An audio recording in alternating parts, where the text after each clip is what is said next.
Bueno, muy buenos días a todos. Mi nombre es Omar Agudelo, yo soy residente del posgrado en Medicina de Urgencias de la Universidad de Antioquia y el día de hoy les voy a hablar acerca de la interpretación de la bioquímica hepática. Mi asesor fue el doctor Octavio Muñoz, médico internista y hepatólogo del Hospital Paloto Uribe, quien hará lo posible por conectarse a lo largo de la charla. La propuesta que tengo entonces para tratar el tema de hoy es hablar de algunas de las generalidades en relación a las enzimas que tenemos la capacidad de medir en el laboratorio, algunas variaciones que vamos a observar en las poblaciones especiales, mostrarles algunos de los patrones que están descritos y las posibles relaciones que puedo hacer entre entre las distintas pruebas de la bioquímica hepática y finalmente unas conclusiones en relación a lo revisado. El hígado cumple demasiadas funciones, están descritas que alrededor de 500 funciones específicas en el cuerpo humano, lo que de entrada entonces nos dice que no vamos a medir todas estas funciones. Lo que sí podemos hacer es acercarnos a algunas funciones específicas, ya sea de síntesis o de integridad del hepatocito y sus estructuras cercanas. Nosotros, pues realmente, además de la función sintética, la capacidad de conjugación, algunos procesos metabólicos y la integridad del hepatocito, fuera de eso es poco lo que podemos observar. Dentro de las opciones que tenemos para evaluar la bioquímica hepática, eh, usualmente contamos con estas 6 pruebas: las aminotransferasas, la fosfatasa alcalina, la gamma-glutamiltransferasa, la albúmina, tiempo de protrombina y las bilirrubinas, tanto la directa como la indirecta. Vamos a hablar entonces acerca de las transaminas. Las transaminasas son unas enzimas que vamos a encontrar al interior de la célula. Usualmente las conocemos como la ALT o la AST, pero podemos encontrarlas también como la TGP o la TGO respectivamente. Estas enzimas lo que van a hacer es participar en la gluconeogénesis y su función va a ser transferir glucosaminos del aspartato y de la alanina respectivamente hacia el cetoglutarato. Las, la ALT es una enzima que se encuentra más a nivel del citoplasma y característicamente tiene una vida media más larga que la AST. La AST la encontramos principalmente cerca del 80% al interior de la mitocondria y alrededor del 20% en el citoplasma. Las transaminasas no son específicas del hígado, las vamos a encontrar además del hígado en el corazón, en el músculo esquelético, en los riñones, en el cerebro, en el páncreas, en los glóbulos blancos y en los eritrocitos, por supuesto, en menor cantidad. Lo que sí es claro es que la ALT va a estar predominantemente en el hígado y entonces cuando tenemos elevaciones aisladas de la AST, pues de entrada podemos ir pensando en que el origen de esta elevación pudiera ser no necesariamente de origen hepático. Cuando hay una alteración en las transaminasas, no necesariamente me habla de que hay una alteración en la función del hígado, sino que nos habla de que hay una alteración en la integridad del hepatocito. Ya mencionábamos, eran intracelulares. Los tipos de alteración los podemos clasificar como agudos o crónicos, intrahepático o extrahepático. Usualmente cuando hablamos de algo agudo suele ser menor a 6 semanas, pero acá es importante mirar como la tendencia, ya que la velocidad, por ejemplo, con la que se leen las transaminasas nos pueden ayudar a orientar a cuál puede ser su etiología. Usualmente, elevaciones agudas y rápidas de estas transaminasas nos pueden orientar a un origen ya sea de lesión hipóxico-isquémica o relacionadas con algún xenobiótico que nos genere daño en el hígado. Por el contrario, una elevación un poco más larvada nos puede orientar a que la etiología puede ser por alguno de los virus hepatotropos que vamos a ver más adelante. Yo puedo hacer algunas relaciones entre las transaminasas, como la proporción entre la AST y la ALT, donde cuando esta división nos da, por ejemplo, mayor a 5, especialmente con una LT normal o ligeramente elevada, es altamente sugestivo de que el origen es extrahepático y puede obedecer a problemas como miositis, radiomiolitis, enfermedades tiroideas, insuficiencia renal o infartos del miocardio.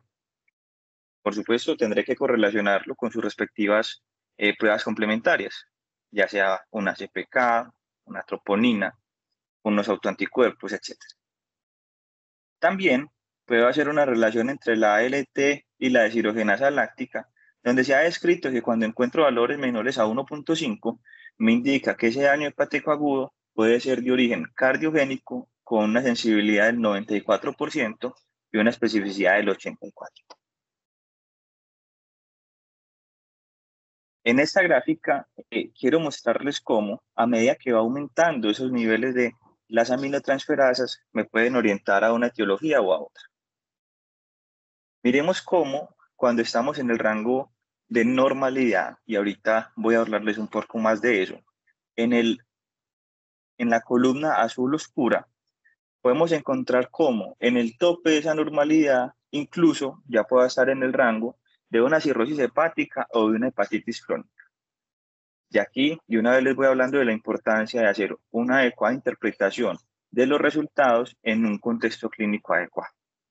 Y miremos cómo a medida que las transaminasas cada vez van siendo más altas, encontramos en los valores superiores pues lesiones hipoxicoisquémicas, como les mencioné anteriormente, o de hepatitis virales agudas. Y en unos rangos intermedios, pues hepatitis autoinmune, hepatitis relacionadas con la enfermedad hepática eh, alcohólica o hepatitis crónica.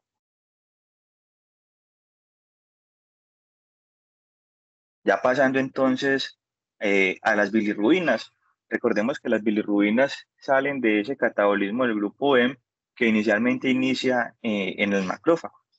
Una vez sea ese proceso metabólico y sale esa bilirrubina sin conjugar, recordemos entonces que esta no es soluble en el agua y debe ser transportada con la albúmina. La mayoría de la bilirrubina, alrededor del 80%, viene de la degradación de los glóbulos rojos. Sin embargo, hay otras fuentes como las citocromos, las catalasas, la óxido nítrico sintetasa. Cuando tengo una ictericia clínicamente visible, está descrito que usualmente esto obedece a un valor de bilirrubina total por encima de 2.5 miligramos por decilitro. Y acá empezamos ya a ver algo, y es que pues una cosa es conjugada y otra cosa es directa. ¿Qué quiere decir esto? Es que cuando hablamos del proceso, digamos, lo bioquímico, debemos hablar de conjugada o no conjugada. Sin embargo, cuando ya lo llevamos a nivel del laboratorio, indirecta o directa, lo que quiere decir es si yo logro hacer una medición, digamos, lo que en un paso, o simplemente debo hacerlo a través de una sustracción y un proceso adicional. Si bien hay una correlación cercana entre los valores de una bilirrubina conjugada y una bilirrubina directa, cuando miramos la indirecta podría no ser, digamos, tan precisa esa correlación.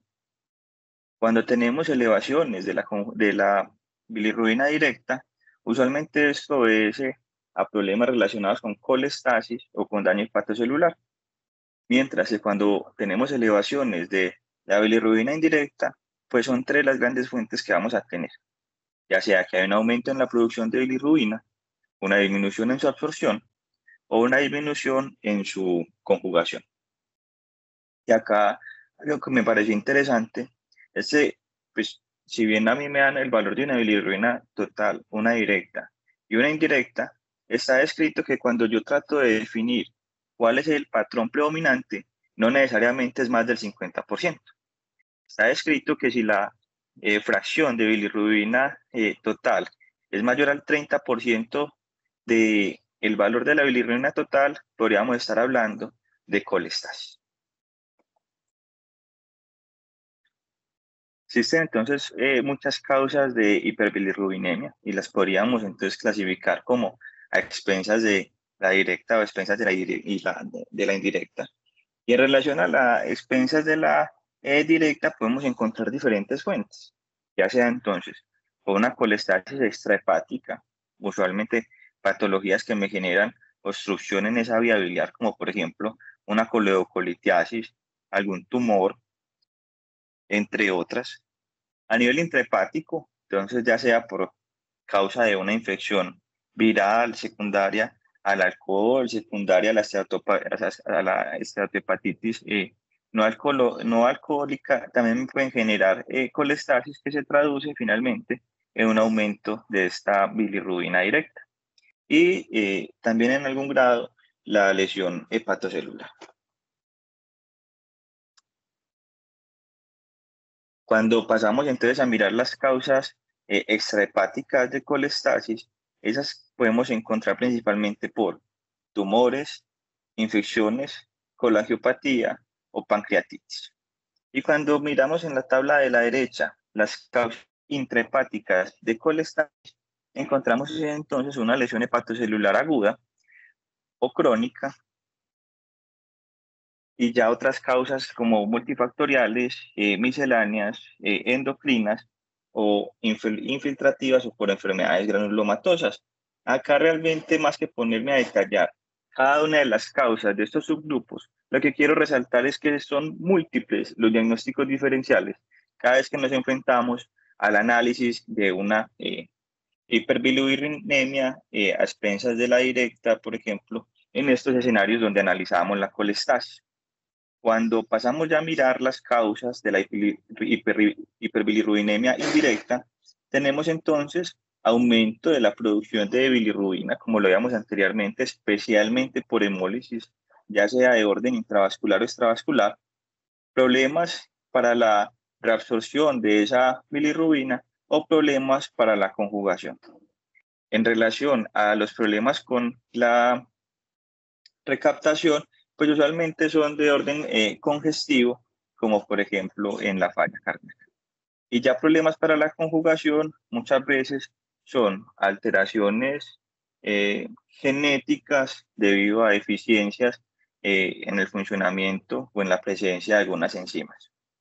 Y dentro de la hemólisis, pues acá sí que se extiende aún más las posibilidades diagnósticas y podríamos clasificarlas en de orden congénito o de orden adquirido. Pasando ya a la siguiente enzima, la fosfatasa alcalina. La fosfatasa, entonces, su función principal va a ser catalizar la hidrólisis de los ésteres de fosfato en un pH alcalino, de ahí su nombre. Y lo que va a hacer es transportar metabolitos a través de la membrana. Si bien la vamos a encontrar en una gran cantidad en el hígado, especialmente en el epitelio del conducto biliar, también la vamos a encontrar en menor proporción en otros órganos como hueso, placenta, intestino, riñón y leucocitos. Y es por esto que pues de ahí ya uno va pensando con los diferentes diagnósticos diferenciales para su elevación. La vida media es alrededor de 7 días. Vamos a encontrar la disminuida en enfermedad de Wilson, en hipotiroidismo, en anemia perniciosa, en deficiencia de zinc o cuando hay un déficit de la actividad de la fosfatasa alcalina, como en la hipofosfatasia. Si vemos la imagen de la derecha, podríamos observar cómo llegar a una aproximación diagnóstica de acuerdo a si esta elevación de la fosfatasa se acompaña o no de elevación, por ejemplo, en las bilirrubinas. Y es que una elevación aislada de la fosfatasa me debe hacer pensar en orígenes extrahepáticos de la misma. Y, por supuesto, la forma estándar de confirmar si esa elevación es de origen hepático o no es a través de la gamma-glutiltransferasa. La gamma-glutamiltransferasa se encuentra principalmente en las células epiteliales biliares y en la membrana de los hepatocitos. Su función también es a través su función es principalmente transferir aminoácidos y la encontramos tanto en el hígado como en el riñón, el páncreas, el intestino y la próstata. Acá muy importante es dónde no está, y es que no va a estar en el hueso.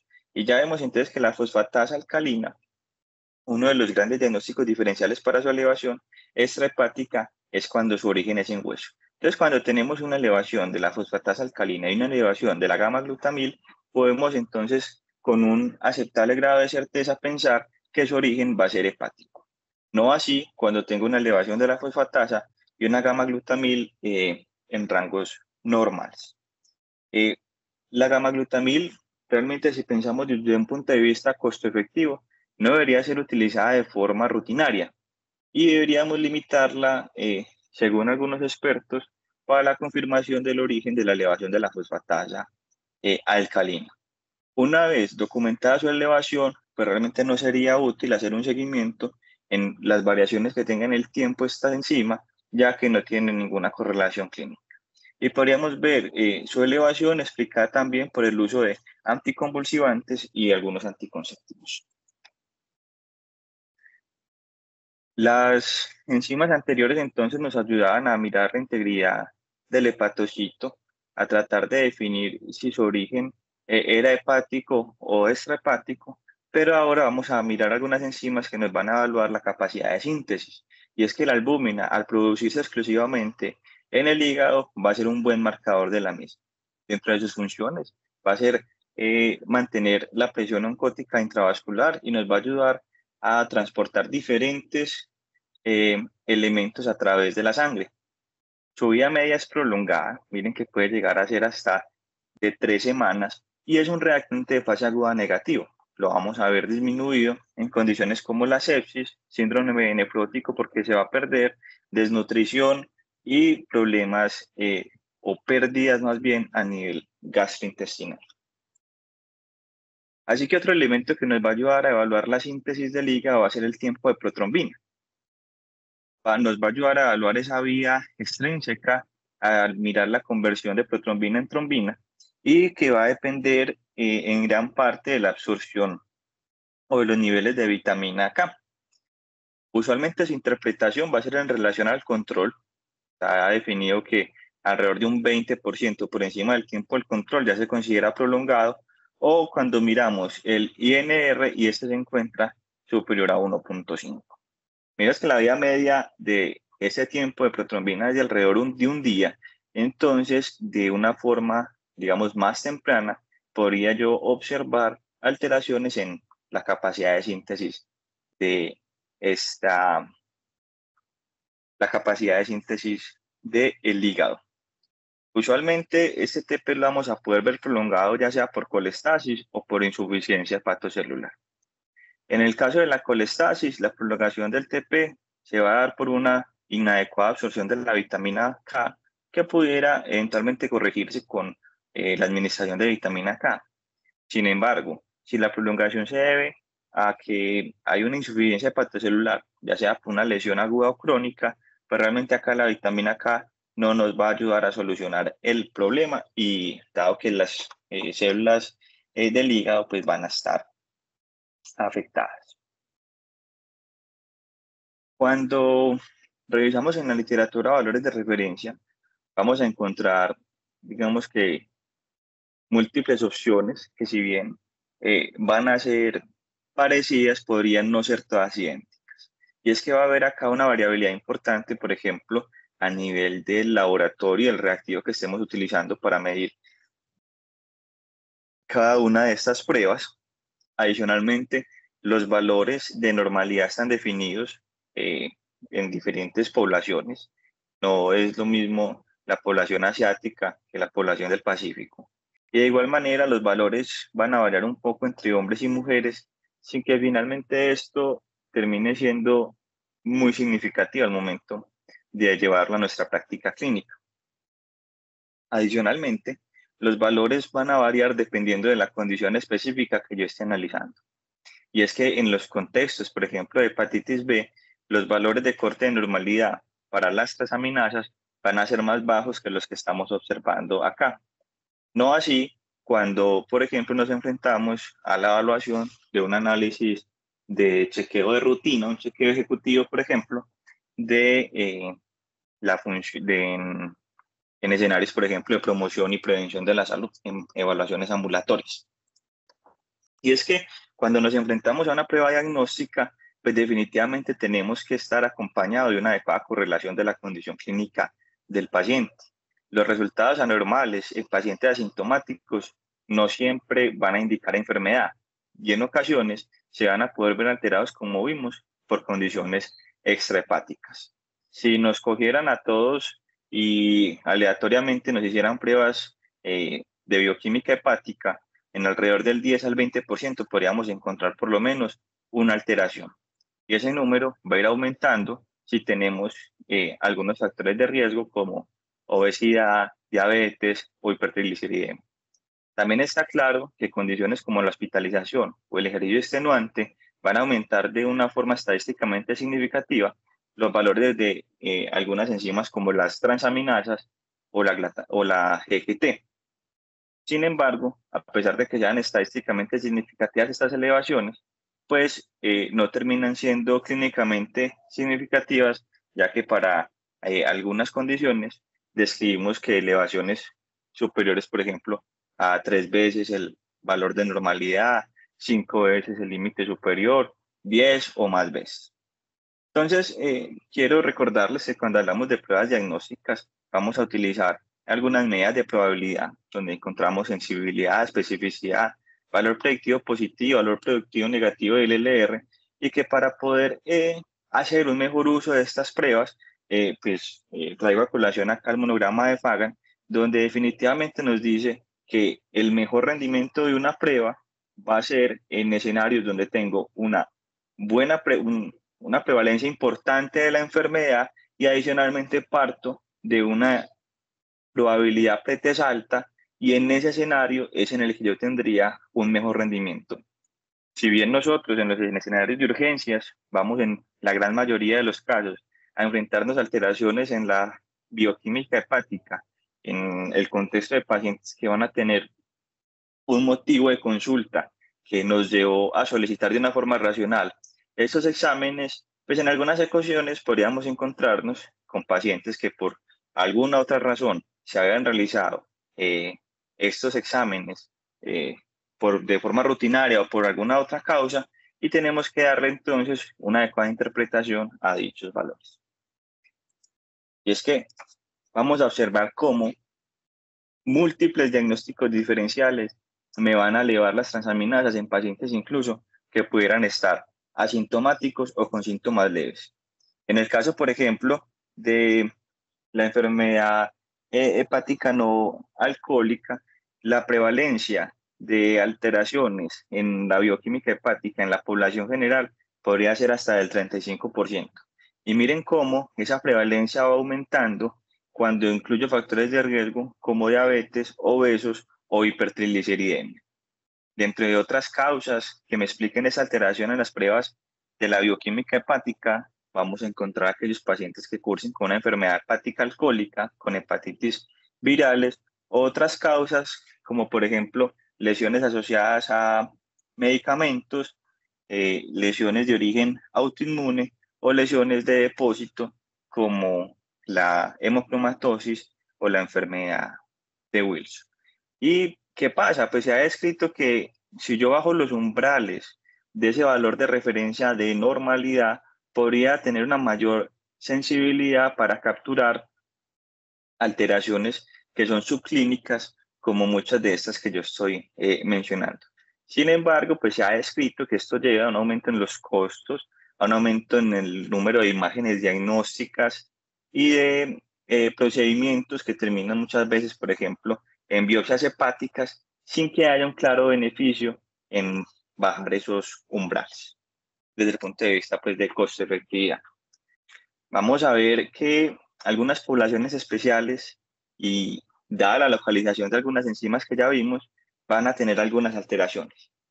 Vamos a mirar entonces algo en relación a los niños, a las embarazadas y a los pacientes con hepatopatía crónica. Los niños y adolescentes, hasta el 12% de los adolescentes van a ser de los pacientes, hasta el 12% de los adolescentes asintomáticos van a tener alguna alteración en las pruebas de bioquímica hepática. La mayoría de las alteraciones en este grupo de la población van a ser benignas. Y para ellos, pues también está descrito los rangos y a veces pues van a variar en función de su edad, ya que sabemos que, por ejemplo, un neonato, para muchos otros parámetros, va a tener unos puntos de corte de normalidad distintos. Y en los niños, como en otras patologías, vamos a ver que el rango de normalidad se va a definir de acuerdo al percentil. Y usualmente en pediatría, para la bioquímica hepática, el límite de normalidad se define hasta el 97%. Los niños, característicamente por ese crecimiento óseo, van a tener un aumento en la fosfatasa alcalina. Sin embargo, al igual que como vamos a ver en las maternas, no está descrito hasta qué tanto esa elevación de la fosfatasa alcalina se puede considerar normal. En los niños y adolescentes, pero es un reto adicional tratar de identificar si la fuente de alteración es hepática o extrahepática, ya que en ellos, con mayor frecuencia que en los adultos, van a aparecer otras variables como por ejemplo los trastornos endocrinos o metabólicos. Miremos, por ejemplo, en esta gráfica las causas más comunes de aumento de las transaminasas de acuerdo al grupo de edad.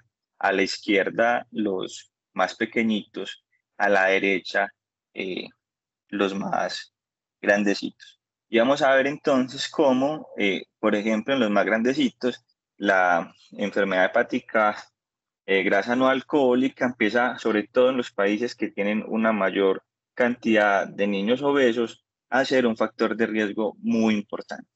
Mientras que en los más pequeñitos, como los desórdenes, las alteraciones metabólicas o las inmunodeficiencias, son muy relevantes. Y si nos vamos aún a los más pequeñitos, recordar que incluso esa alteración en las pruebas de la bilirrubina eh, van a ser explicadas, por ejemplo, bajo ciertas condiciones, por la lactancia exclusiva. Entonces, acá lo que quiero decir es que tener en mente que dentro de esos diagnósticos diferenciales, pues hay condiciones que no necesariamente van a ser patológicas. El embarazo va a tener cambios en diferentes órganos y sistemas, como bien sabemos. Cuando analizamos qué es lo que pasa en el hígado de las embarazadas, vamos a ver una reducción en los tiempos de coagulación, un aumento del fibrinógeno, una disminución inicial de la albúmina A por ese momento de movilización, especialmente en los primeros 2 trimestres, una disminución de la GGT y un aumento de la fosfatasa alcalina que puede llegar a ser hasta de 4 veces el límite superior de la normalidad, dada la producción placentaria de la misma, especialmente en el tercer trimestre. En aquellos pacientes que sufren de alteraciones hepáticas crónicas, como por ejemplo los cirróticos, pues vamos a ver que va a haber un desbalance entre aquellos factores que son procoagulantes y aquellos factores que son anticoagulantes. Con mucha frecuencia vamos a encontrar que estos pacientes van a ser trombocitopénicos y parte de esta explicación va a ser por secuestro hepático de las plaquetas. En ellos, el tiempo de protrombina no va a medir adecuadamente el riesgo de sangrado y es acá donde va a haber beneficio de otras pruebas, como por ejemplo la tromboelastografía para definir qué factor es el que está principalmente alterado y que me aumente, por ejemplo, el riesgo de sangrado. Una vez conociendo entonces cuáles son las principales enzimas, dónde están, algunas explicaciones para el aumento, para su disminución, entonces vamos a pasar a evaluar pues cuáles son estos patrones o asociaciones que me pueden hacer orientar a la etiología de la alteración. Estos patrones los vamos a poder observar de acuerdo a su presentación en el tiempo, agudos, subagudos o crónicos. Y en relación a su magnitud, vamos a encontrar unas elevaciones leves, unas elevaciones moderadas, unas elevaciones graves y, de acuerdo a algunos autores, bajo ciertas condiciones, unas elevaciones masivas. Clásicamente se ha tratado de encasillar estos patrones en 2 o 3 grupos. Cuando tengo un predominante daño de orden hepatocelular, cuando tengo un patrón colestásico o cuando tengo una mezcla de ambos, siempre predominando usualmente uno sobre otro. Sin embargo, en la literatura están descritos 2 patrones más. Y es aquella situación donde yo tengo un aumento aislado de las bilirrubinas o otro en relación al factor R, que va a ser una relación entre la ALT y la fosfatasa alcalina, que de acuerdo a su elevación, como vamos a ver más adelante, nos va a poder ayudar a orientarnos si se trata entonces de una lesión hepatocelular, de un patrón colestásico o de un patrón mixto. Vamos a ahondar un poquito más en relación a este patrón hepatocelular. El patrón hepatocelular está dado entonces principalmente por una alteración en las transaminasas. Esta elevación de las transaminasas, como les expliqué anteriormente, podríamos hablar de elevaciones leves, de elevaciones moderadas o de elevaciones graves, dependiendo qué tan alto están elevadas estas transaminasas de acuerdo al límite superior de normalidad que tengamos de referencia en ese momento. Elevaciones leves pueden ser explicadas por algunos medicamentos, por el alcohol, por cirrosis que no se encuentren descompensadas, por la enfermedad hepática alcohólica no grave, algunos virus hepatotropos, algunas enfermedades de depósito, problemas de orden autoinmune o deficiencia de enzimas como la alfa-1 antitripsina. Por otro lado, elevaciones más significativas de las transaminasas pueden obedecer a enfermedades crónicas que se encuentren agudizadas, lesiones asociadas a hepáticas asociadas a medicamentos o especialmente lesiones hepáticas de orden hipóxico isquémico. Cuando yo observo que, por ejemplo, además de elevación de las transaminasas, encuentro una elevación de la GGT, es muy orientativo a problemas relacionados con el alcohol, especialmente cuando en ese paciente yo hago una relación entre la AST y la LT y me da mayor de 2. Por otro lado, si esta relación me da menor a 1, me sugiere entonces que el problema puede ser probablemente explicado por hepatitis virales agudas. Y es que, si bien esas son algunas explicaciones, pues queda la duda en relación a cómo hacer ese abordaje diagnóstico una vez tengo el paciente y los resultados, digamos que al frente de mi consultorio, de mi puesto médico, de mi camilla. Entonces, nacen diferentes propuestas como para evaluar la alteración en dichas enzimas. Entonces, dentro del cómo mirar qué tipo de alteración tengo enfrente, la magnitud de esta alteración, cuál puede ser la naturaleza de esta alteración. Viene fluctuando en el tiempo, es aguda, ya es conocida. Mejor dicho, cómo se ha comportado en el tiempo y, como dije, si ha aumentado o si ha disminuido. Después, determinar entonces qué características individuales de ese paciente, ya sea de factores modificables o no modificables, me pueden ayudar a orientar o explicar dicha alteración. Y en relación al cuándo, entonces mirar qué comorbilidades, por ejemplo, tiene este paciente, qué otros medicamentos o sustancias naturales está utilizando que me puedan explicar dicha alteración. Cuando hablamos de daño o de patrón hepatocelular, entonces les dije que uno puede hacer una relación entre la AST y la LT. Esta relación, digamos, se ha descrito ampliamente en relación a la enfermedad hepática alcohólica y miren cómo a medida que esta relación es mayor, tiene una mayor sensibilidad para esta enfermedad. Cuando yo tengo una LT mayor a 300, probablemente el origen de esa alteración sea diferente a la hepatitis alcohólica. Otro de los algoritmos que encontramos es el factor R, como les mencioné, una relación entre la ALT y la fosfatasa alcalina, y fue descrito por allá en el año 1999, especialmente en el contexto del daño hepático inducido por medicamentos. Sin embargo, con el pasar de los años, se ha ido extrapolando y tratando de ser una herramienta adicional para orientar pues, cuál es el tipo de patrón predominante en el paciente que estoy analizando. Entonces, cuando ese resultado de ese factor R es más de 5, me orienta a un patrón hepatocelular. Mientras que cuando ese resultado es menor a 2, me orienta más a un patrón colestásico. Estando entonces entre 3 y 4, un patrón mixto, que digamos es lo menos frecuente. Si yo parto de un algoritmo en el que voy a evaluar aisladamente las transaminasas, entonces veíamos que debe evaluar la magnitud de esta elevación. Y es acá donde para este algoritmo encontramos como borderline una elevación menor a 2 veces el límite superior de normalidad, leve entre 2 a 5 y moderada elevaciones entre 5 y 15 veces por encima de este valor de límite superior de normalidad.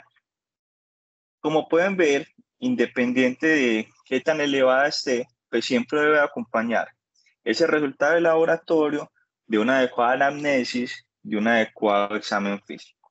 Y de acuerdo a eso, pues solicitar, si es que no los tengo, algunos exámenes complementarios que me van a ayudar a orientar pues cuál puede ser el origen de la alteración de estas transaminasas. Y fíjese cómo para la mayoría de los casos, pues la imagen inicial con la que yo voy a evaluar la alteración en estas enzimas va a ser a través de un ultrasonido. Y es que sabemos que la ecografía tiene un muy buen rendimiento para evaluar los problemas de tanto el hígado como la vesícula y en algunas ocasiones me da información sobre cómo está esa viabilidad, si está dilatada o no está dilatada y si hay o no un cálculo ahí. Y otra cosa importante es suspender aquellos medicamentos o aquellas sustancias que me puedan explicar que hay o no una elevación, siempre y cuando pues, la condición clínica del paciente lo permita. Cuando pasamos a evaluar ya el patrón colestásico, pues realmente estamos hablando de que colestasis me hace referencia a una disminución o a un problema en relación a la bilis y no así de la bilirrubina. Este es un error frecuente que cometemos al momento de interpretar. Esta colestasis puede ser entonces problemas en relación a la formación de la bilis o al flujo o secreción de la misma. Y podemos ubicar ya a nivel, digámoslo, microscópico, que esta colestasis puede ser a nivel del hepatocito o a nivel del conducto biliar. A nivel del hepatocito yo puedo tener dos tipos de colestasis. Una colestasis no inflamatoria o una colestasis inflamatoria. Esa colestasis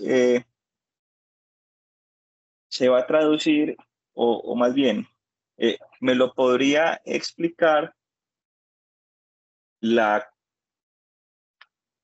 me lo va a explicar lo que yo esté pensando en el paciente. Me explico. Hay medicamentos que están descritos que pueden generar colestasis. Eso no necesariamente me va a inflamar el hepatocito. Sin embargo, si por otro lado yo tengo un xenobiótico que además de generar colestasis me lo va a inflamar, o el uso crónico de alcohol, o pacientes en condiciones donde ese hepatocito no va a tener un adecuado flujo y me va a generar hipoxia o isquemia, pues también me va a dar colestasis, pero esta vez va a ser asociado a citoquinas proinflamatorias.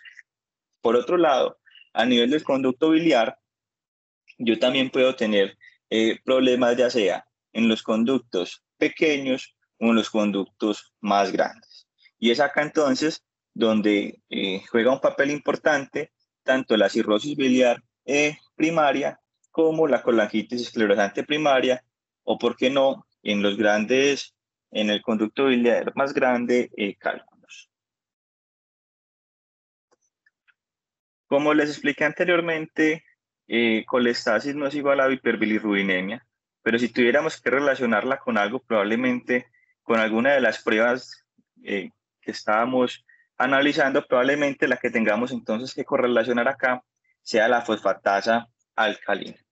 Una vez hay una elevación de la fosfatasa alcalina, pues debo corroborar si su origen va a ser hepático o extrahepático, y es acá donde, como les mencioné anteriormente, la GGT nos va a ser muy útil.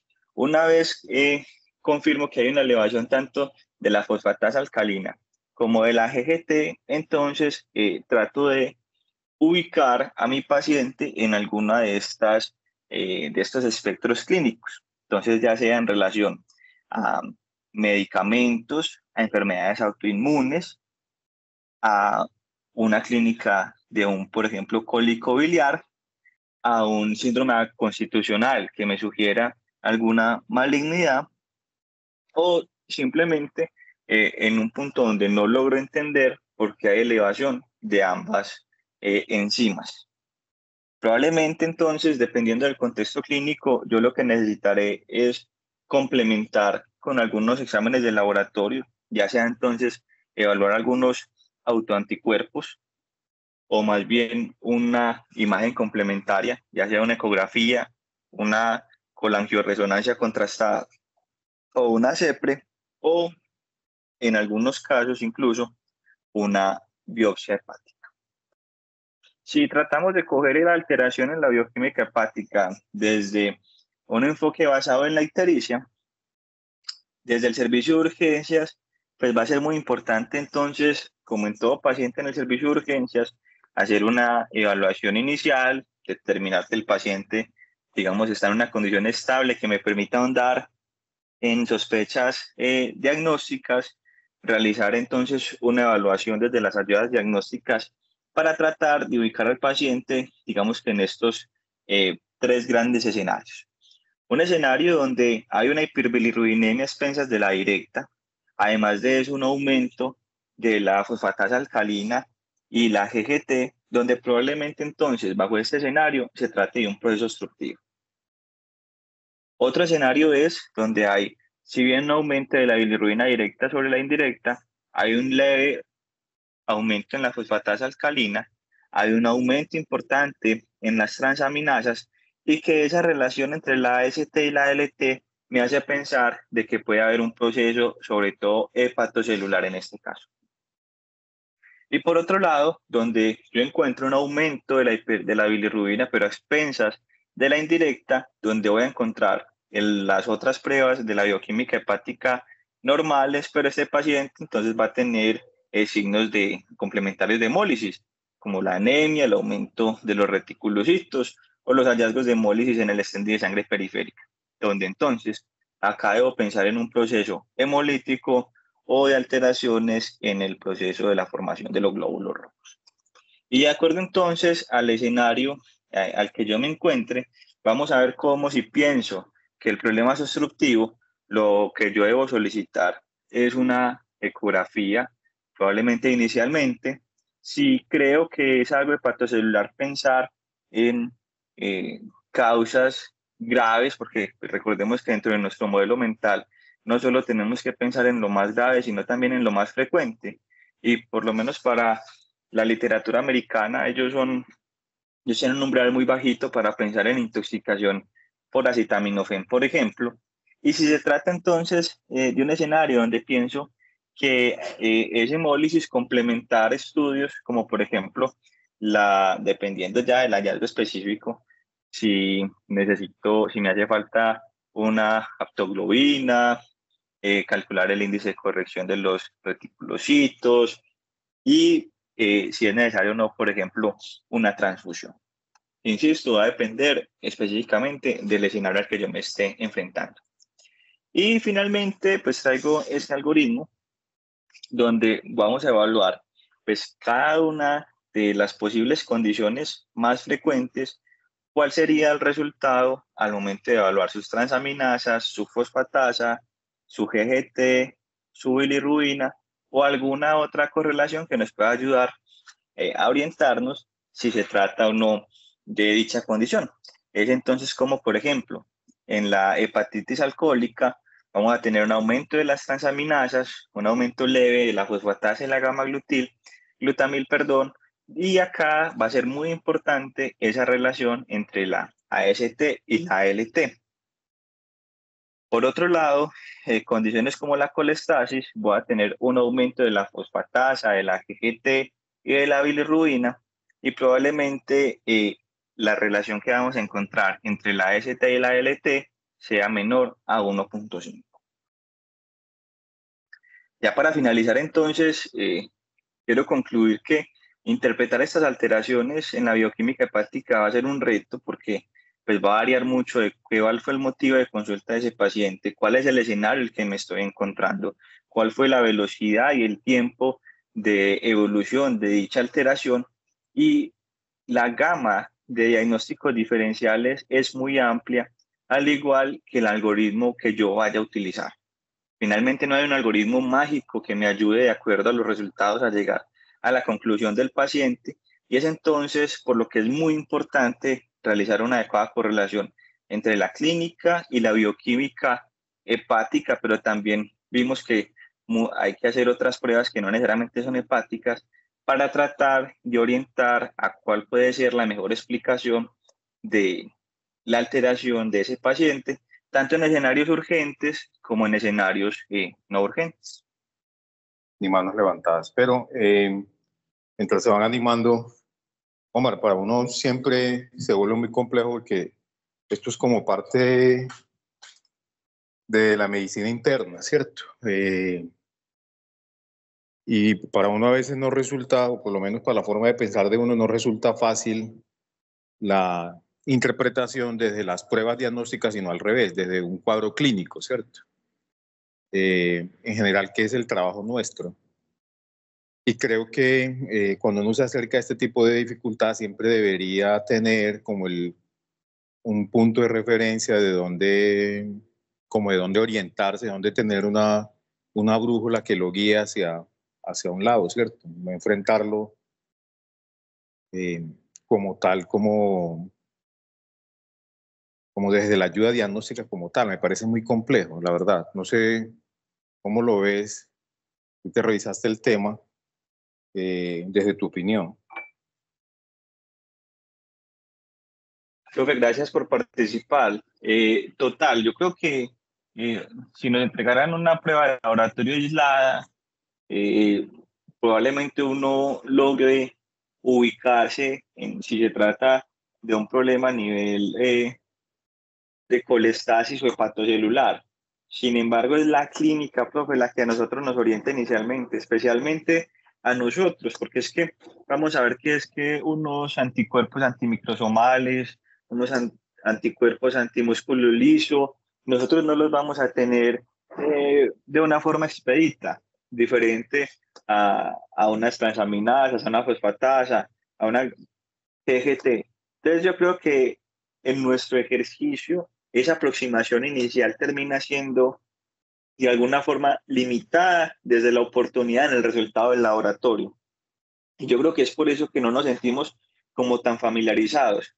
Sí creo que es muy importante en nuestro trabajo como especialistas en medicina de urgencias y como gestores de ese riesgo clínico de todos los pacientes que están en urgencias, estar muy atentos a que ese enfoque inicial tanto de nosotros como de nuestros médicos generales, se acompañe de un adecuado panel de pruebas de bioquímica hepática. Porque si por alguna razón nuestros médicos o nosotros enviamos unas transaminasas aisladas, si no la acompañamos de las otras pruebas, pues al momento de revalorarnos, ya sea nosotros o el grupo, por ejemplo, de medicina interna, va a tener información limitada para ellos poder, digamos que, aplicar todos sus conocimientos, y van a haber retrasos entonces también porque, por ejemplo, con alguna frecuencia, interconsulta al especialista, muy bien, sin resultado de laboratorios, sin una imagen diagnóstica. Entonces, ¿qué le toca hacer al internista, al cirujano,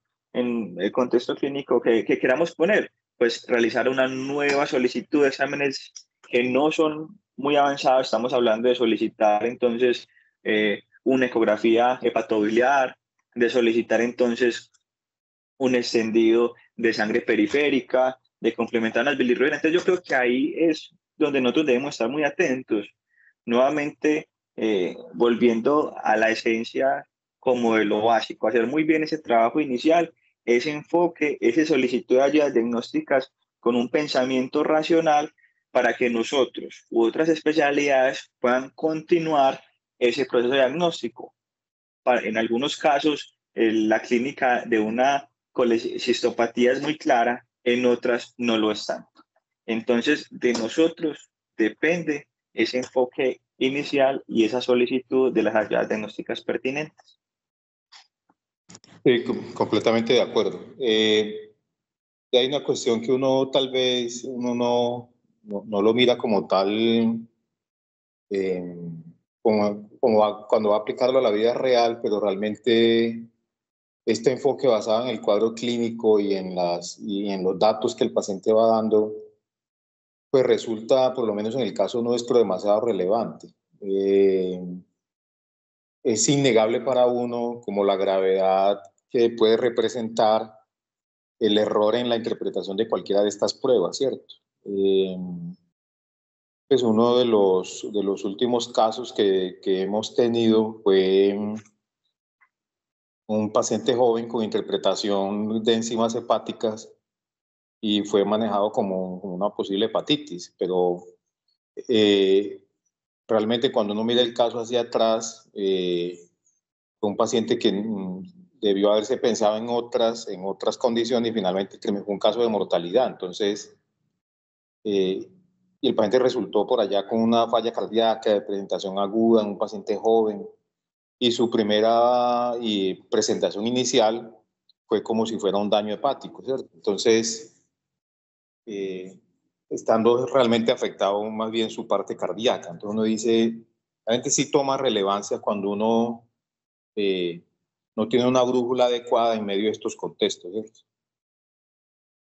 Sí, profe, de acuerdo. Y por lo menos yo mi formación cada vez me he dado más cuenta y le he dado más valor a esa revisión por sistemas, porque es que uno llega y si uno se queda cortico en esa entrevista, incluso inicial de urgencias, que debe ser rápida, preguntar por otros síntomas cardinales nos va a ayudar a reorientar muchas veces esa aproximación diagnóstica.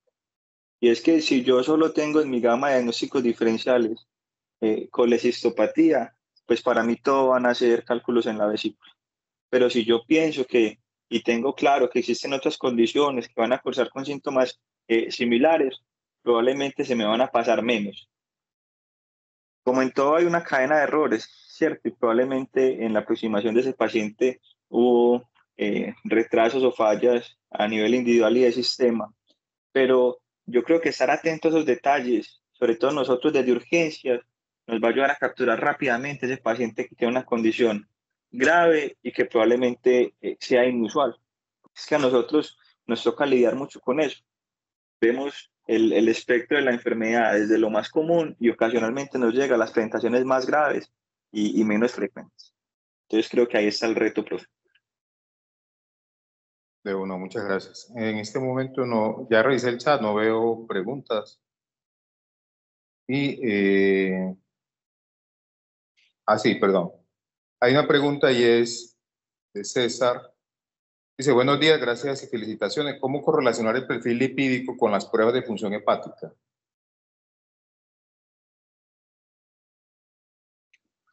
¿Cómo correlacionar?